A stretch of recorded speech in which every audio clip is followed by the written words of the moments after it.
Morning, team. I just wanted to take a couple minutes to um, just share with you some topics that we discussed yesterday with Jill.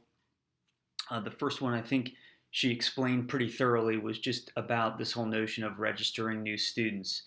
This certainly becomes problematic in the beginning of the year, especially when students who are coming in from oftentimes out of the country or with varying degrees of backgrounds, there's been some discrepancy of when can we start students, when's the appropriate time to do that, and what's the appropriate grade placement for these students based on their age and other variables like if they've attended school in a different country or there's uh, a language barrier that's pretty significant that would require rethinking a grade placement.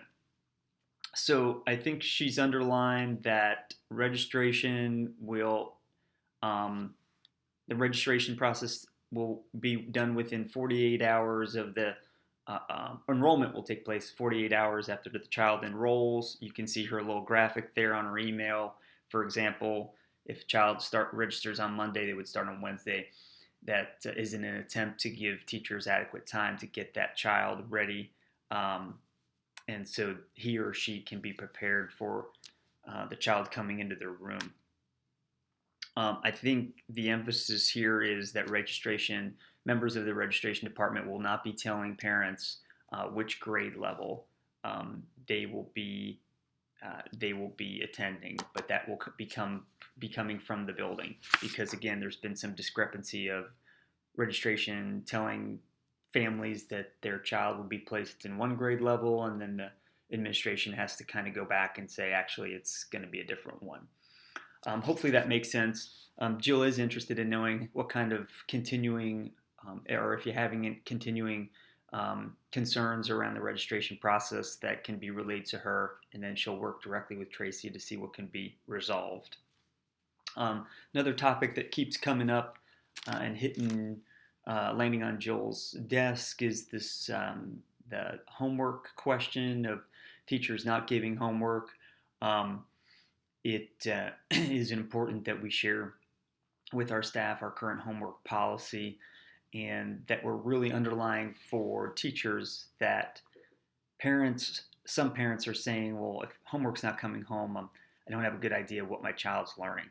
So giving teachers that information to say, and to give them the opportunity to audit their parent communication process in terms of what are they using to ensure that parents do know what the students are learning throughout the year, and are they making that clear and accessible?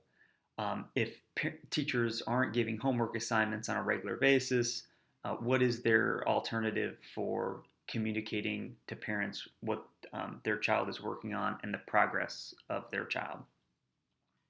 Um, it's becoming a topic that Jill's seeing through survey results as they're preparing for Parent University, and she highly anticipates that there'll be a session that she'll have to facilitate on the use of homework in the um, elementary grades.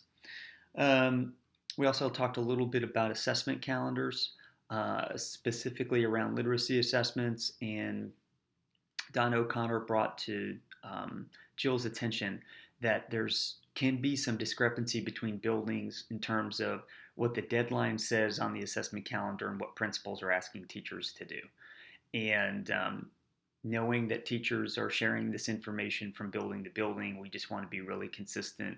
If a deadline is listed on the assessment calendar, that teachers have the entire duration to get those assessments complete.